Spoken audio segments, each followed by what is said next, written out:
Hi everyone and welcome back. This is Sky coming on to talk to you about the incredible lunar eclipse in the sign of Taurus happening on October 28th, 2023. In this video, I'm going to be telling you about the incredible transformations, shifts, and breaking points coming to a head during this period of time. I'm going to talk about some intuitive messages I have about the micro and macro events happening during this eclipse, as well as put the chart up on the screen so you can see some of the astrology transits and configurations that are coming in as well. So I want to get straight into it today, everyone. We have a lot of really important things to talk about, as I feel that there is a major closing out happening during this eclipse. We have quite an irregular eclipse here happening on the Scorpio-Taurus axis. Of course, we have the nodes in Libra and Aries, and every once in a while you'll see it pan out close to the cusp. Of course, this is happening at 5 degrees of a Scorpio and Taurus, and whenever the eclipses happen outside of the nodal axis, we can usually see that there is a bit of an unexpected twist, or a bit of a canceling of a previous energy line, which is a lot of what we're going to be seeing here. Okay, so that which we anticipated can get closed out here. There can be a sudden pivot and more of an assertion into the previous securities that we have. Okay, all right, this lunar eclipse. First, I think that we need to take a little bit of closure on the solar eclipse that happened on October 14th in Libra. I'll link below the video that I made on that if you want to reflect there, because we had a lot of very unexpected shifts and turns happen as a result of that eclipse. Of course, we had a major climax point of global unrest, and we're probably looking at another level of that with this lunar eclipse. So I wouldn't necessarily think that this lunar eclipse will be a pacifying energy. I find it to more so be a major turning point and perhaps an unexpected inflammation in a different area. So there's more of an escalation happening during this time, and it's really breaking the barriers of the previous paradigms, where perhaps we would have seen divisions in a very specific place. Well, now those divisions are going to shift, and we're going to see more familiar ground with the previous opposition, and then there's going to be a totally new line of fragmentation happening on what we didn't know were previous dividing lines. So what this means is that now people who were not against each other could be against each other, and now there will be more common ground with people who were once opposed. So this is a paradigm shift through and through happening during this time at both a micro and macro level.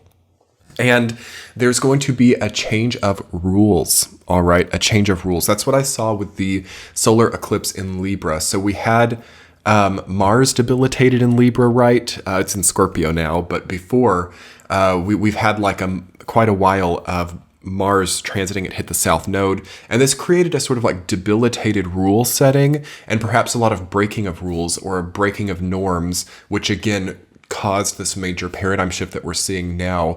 And when we had that solar eclipse in Libra, we saw an end, okay, to a certain system, or an end to a certain way of thinking or being. And now we have different people connecting, we have different people on similar ground, and we have entirely new systems as a result of the breaking of the previous system, all right?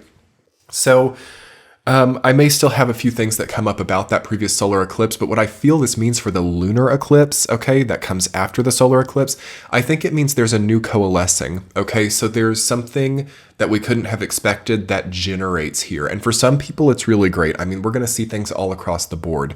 So maybe you've lost a job, or you've had some type of consequence as a result of the solar eclipse. Well, now an even better job can coalesce. Or now, like if you've lost a connection with someone, or if you've had a breakup, or if you've had anything that broke off because of an inability to come to common ground with the solar eclipse, this lunar eclipse, it can like be a sudden coalescence of sorts of an entirely unexpected system. So it's kind of like the spark of life that comes with this solar eclipse on the Scorpio-Taurus axis after we had this lunar eclipse on the Scorpio-Taurus axis after we had the solar eclipse on the Libra-Aries axis. So we had a breaking of the previous rules, systems, and structures. And then here we have a sudden like striking of a match, okay, I feel, with the Scorpio-Taurus axis, and also different funding or different energetic funding, different financial funding structures, all of a sudden like cropping up here with this unexpected lunar eclipse on the Scorpio-Taurus axis. So let's talk a little bit about maintaining the integrity of your own energetic body during these paradigm shifts. So as things shift so much on an external level, as people see so many like unexpected conflicts, unexpected escalations, this challenges the way that we sort of like personify ourselves, or the way that we identify as well. So we're seeing an identity crisis hit a climax here. If there's anybody in your life, or if you are yourself having an identity crisis of any kind, as many, many people are, this is going to take it to the extreme where things might get specific or potent enough to really kind of like understand now who you are and to re-identify. Or also I'm seeing sort of like omni-identity, or what I mean is like many different aspects sort of like generating new identities or generating new previously unimaginable identity constructs. Okay, so we're going to be seeing, this is also preparing for Pluto to move into Aquarius, right? We've had Pluto just go direct. Made a video about that. I'll link that below too. Pluto is barreling towards Aquarius. We're barreling towards Scorpio season after these eclipses. Of course, we're in Scorpio season as this eclipse happens, but as I'm filming it, we're still in Libra season. So there's a very strong scorpionic energy here, you guys. Very, very strong. So like Scorpios in the audience, like you guys may have an edge up or leg up here during this time, but it doesn't make it easy. It doesn't make it simple. And it's very much, okay, this period of time, you guys, this October 28th, honestly, until like the end of the year. All right. I mean, these eclipses that we've had this year, because they've been so exact, I mean, they're going to last at least, they're going to echo out 6 months at least. So there's going to be a pretext or some kind of sound or noise that happens during this time, this October month of 2023, that echoes out for many months to come, or even longer, because I find that that solar eclipse in Libra on the 14th could have probably set into action some kind of rule, law, or demeanor expression that will try to be upheld for a very long time. But for a lot of people, it's actually not the right expression. Or for a lot of sort of coalitions or organizations, it's not really the expression that is strategic. But then for some people, it's very, very powerful and very, very strong. So this, again, sort of feels like a paradigm shift that is reestablishing a certain hierarchy, with the sign of Libra, as well as the sign of Scorpio and Taurus, all about hierarchy.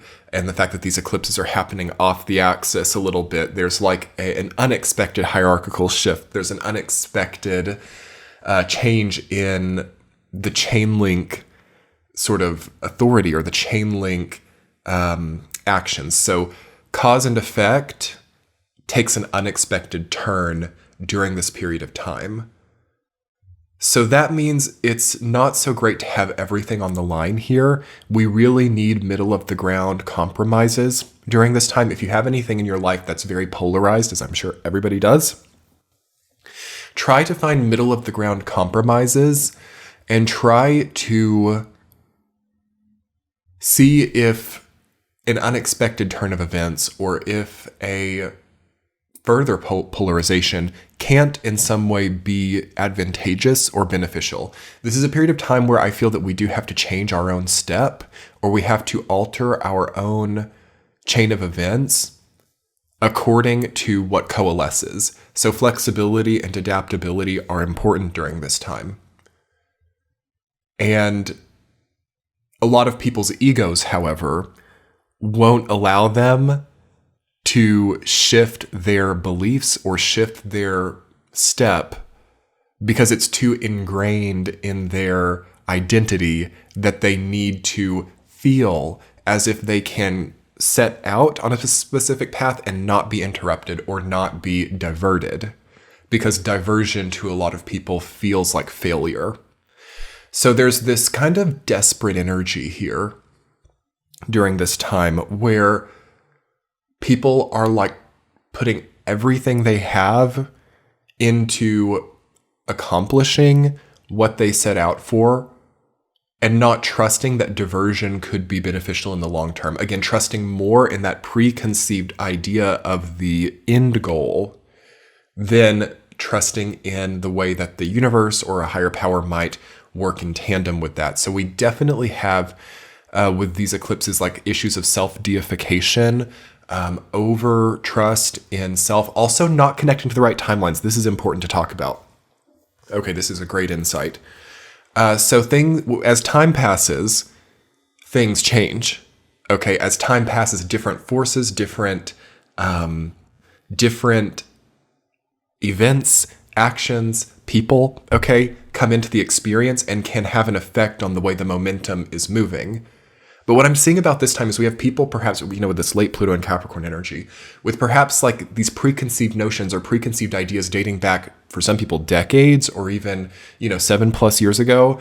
And they're still trying to fulfill something from a very long time ago, but it's not of this timeline and it doesn't resonate with these polar changes, which will lead to an irrelevance in the current paradigm, because it's just not resonant with what's here. Therefore, it won't coalesce and it will deplete and reduce. So this is a spin on the reduction message that I've been preaching for this entire message, where things are like narrowing, reducing. This is where we can see that in a negative way. This is where we can see that during this eclipse time, where people refuse to work with the current energies, with the current paradigms, with the current norms and systems, and they reduce their relevance in the current system. This is not like a bad thing, but if somebody has a goal to be like super relevant or to be super powerful or to be super efficient or striking, that won't happen if we can't adapt to what's actually here and now and the way that things actually are in this context. What that will cause is more of an isolating frequency or more of a separatist or disconnecting paradigm to be experienced by the person who can't compromise, can't change or adapt, and can't, at the deepest internal level, shift the way that they respond to certain stimulus or certain events. So the people that are going to be doing the best during this eclipse season are people who can change on a dime, are people who can click that because XYZ happened, that means that I need to do this. I need to face this. I need to withdraw from this. Again, one of the most powerful things you can do in 2023, especially during this eclipse season, is to withdraw, okay? To extricate, to pull out. That's really where the power is, because 2023 as a year has an inverse energy, or an inversive kind of like negative or yin energy, all right? So it means a pulling back, or it means a draw within, as we had two very yang masculine years in 21 and 22, which was about expression, pushing out, linear paths. And we want things to become more linear by the, withdrawals that we make during this year. It goes both ways. But as it relates to personal conflicts or anything that is like escalating in your own life or that feels like uncomfortable, it's better to just let it breathe and to not keep putting like fuel on the fire, or to not keep inflaming what is not working well. I'm seeing a lot of success for people when they, for example, refuse arguments and allow distance. I'm also seeing that less is more. I'm seeing that there is a lot that we really have to energize in 2024 too, which means that it's going to be really uncomfortable to push so hard during this time. As there's going to be this kind of like flashpoint here in October and November and part of December. So Libra, Scorpio, and Sag season is almost like a test for people. It's going to introduce a flashpoint. It's going to be like, you need to do everything that you can. You need to put everything into this. You need to invest all your money here. You need to tell that person how you feel. You need to burn this bridge there. And you see, this is very like 2024. But it won't even be like that. That's not going to be the right characterization of it. But it would not be the right move during this time to push with all the might during this eclipse window, because we're getting tested at both an internal and strategic level whereby we choose our battles. And that's a big part of personal strategy and path work, is having the ability to confront something, having the ability to put a bunch of energy into something, but not just giving it to anything. This is like discernment, right? This is strategic discernment that the solar eclipse in Libra at the best point could have taught us a lot about. And then it's following through here with this lunar eclipse. And it's also not losing sleep over it. All right.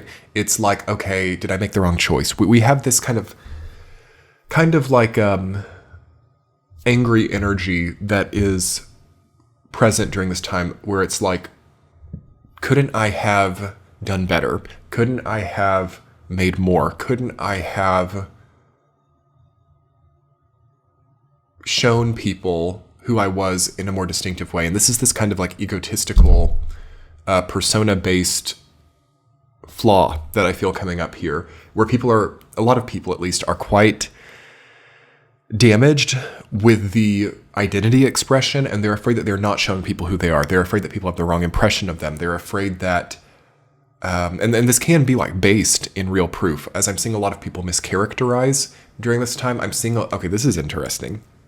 And these eclipses are working on this. I'm seeing people think they know someone and they don't. Or you might have people in your life who think they know you and they don't. And it's like at a level that it's maybe never been at before, where people have like the entirely wrong idea of what your motivations are, or the entirely wrong idea also of your life philosophy.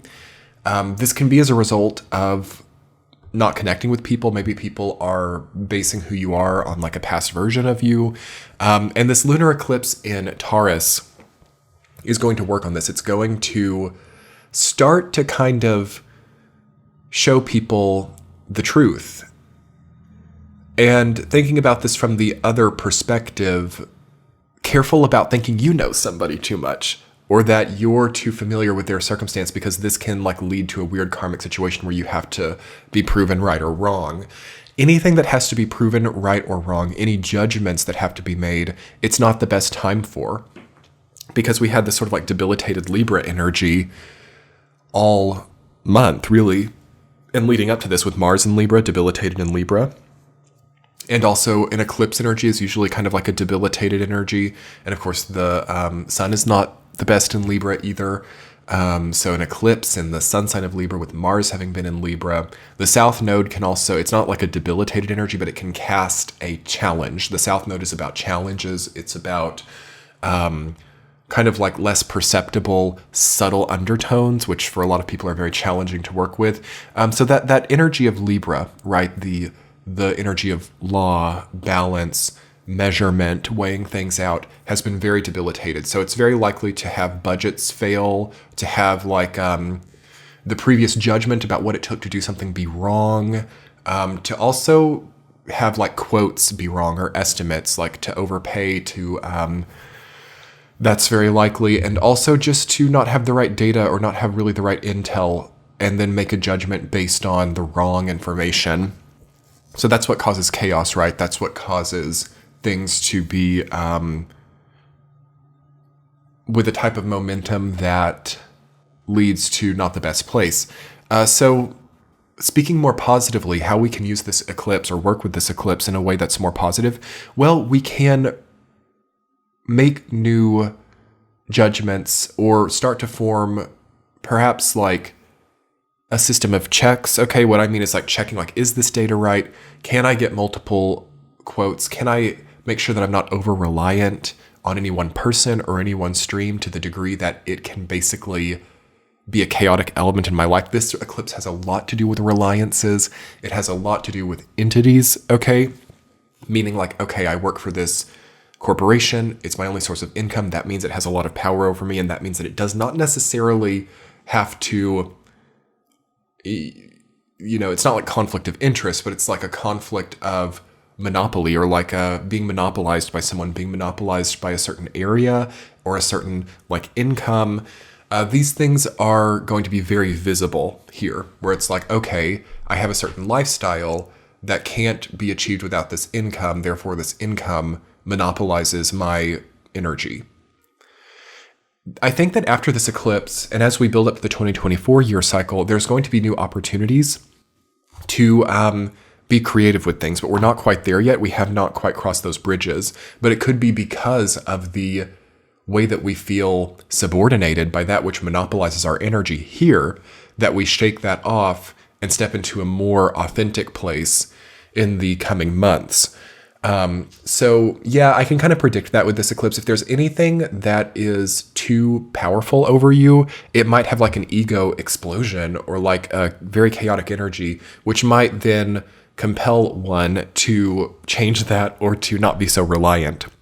So very careful if you have anybody under you as well, or what you consider to be under you, like employees or family members or children, or any role of authority you have in your own life. You have to be very judicious, because this is absolutely a time where people question authority, where people even quit jobs, okay, or even like leave family networks or stop communicating.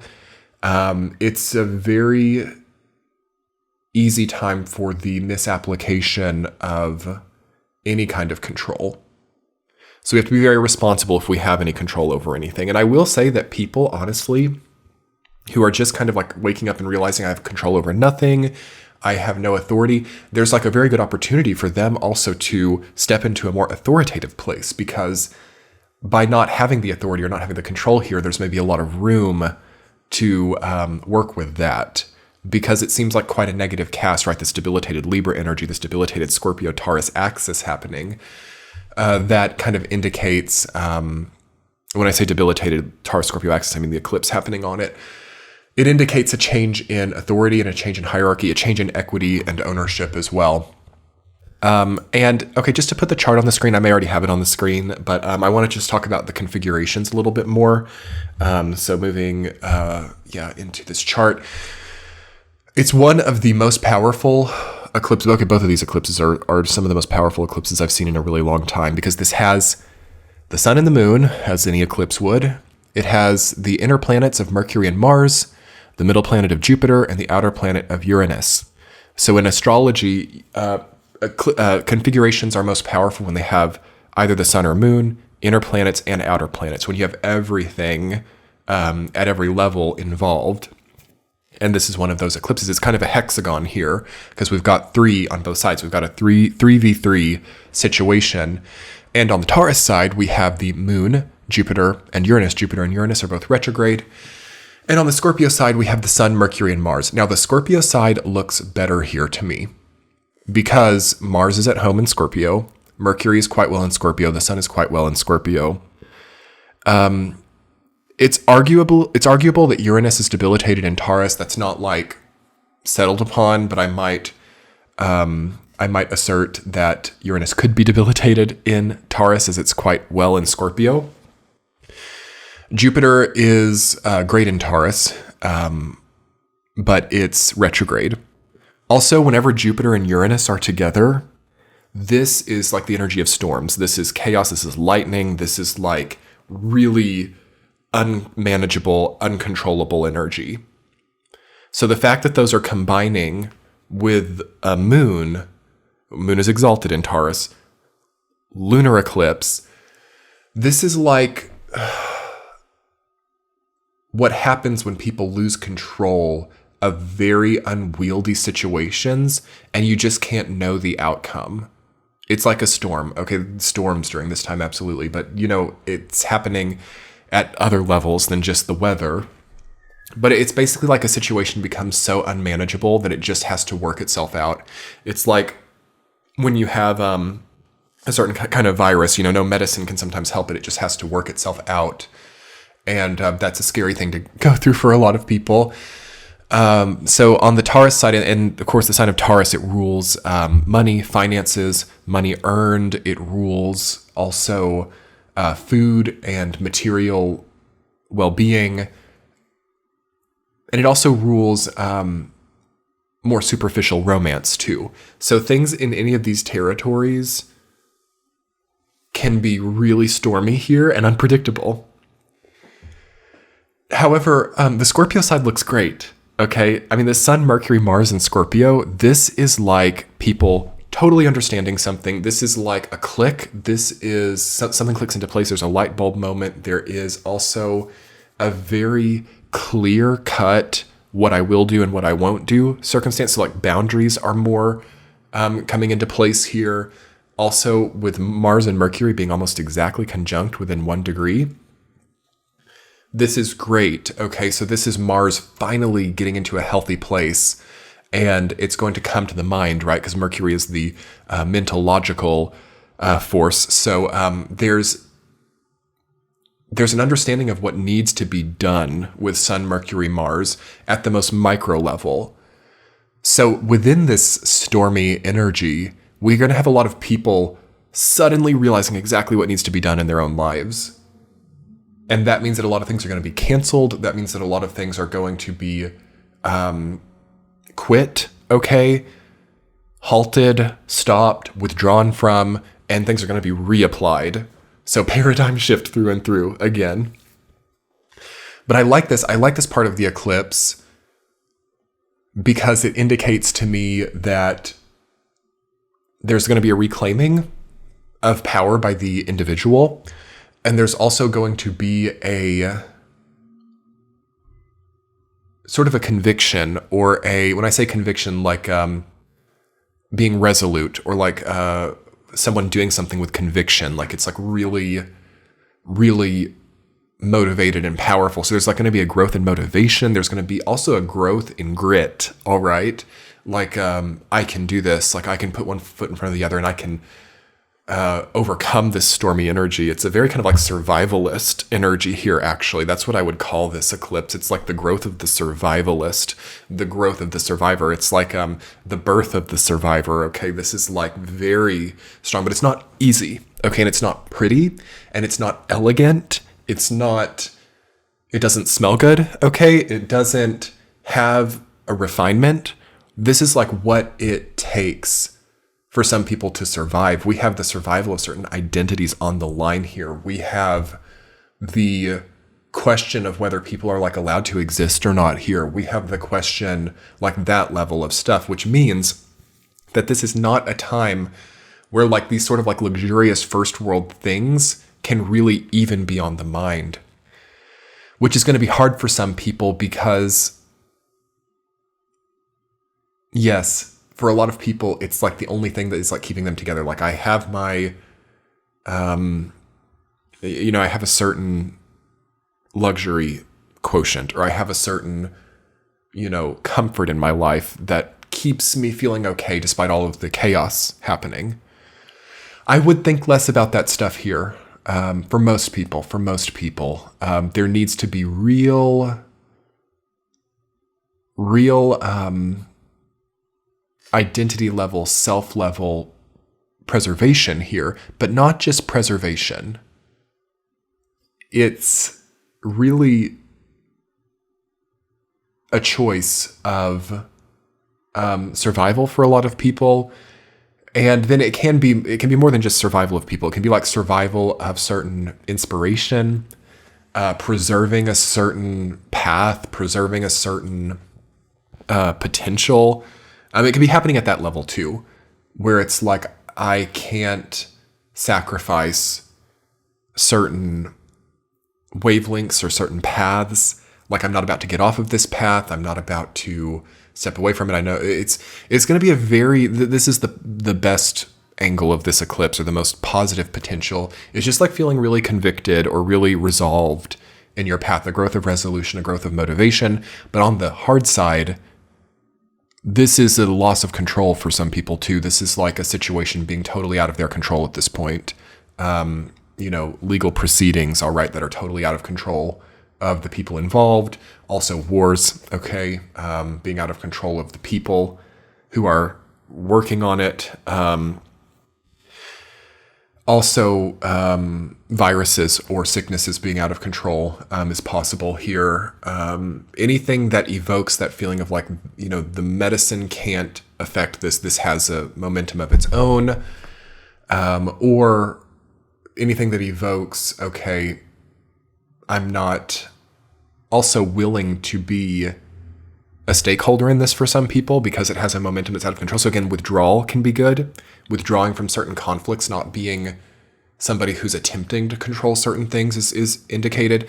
But yes, also with this Pluto alone in Capricorn, not involved at all, there are people who I wouldn't say necessarily have control over these stormy events in the first place, but there's this onlooking energy. There's this witnessing energy as well that is sort of like withdrawn and safe.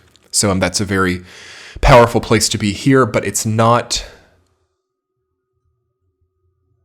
quite as ingrained feeling or engaged feeling either. It's kind of like not aloof, but it's not really present for some of these greater conflicts happening here as well. But anyway, everyone, I think that I'm going to conclude there. I hope you enjoyed this video. Definitely check out in the description box below. This channel is on Patreon. You can get all of the October 2023 forecasts ad-free over there if you wanted to get some understanding about what is happening for your sign to help round out the energy here.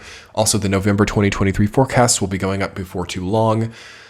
It's a great value over there. And also subscribe to this channel if you're new, and comment below and let me know what your thoughts are on this eclipse. I'm always interested to get some other people's opinions on what is cropping up. So thank you so much, everyone, and have a wonderful, wonderful, safe eclipse as well. Talk to you soon. Bye.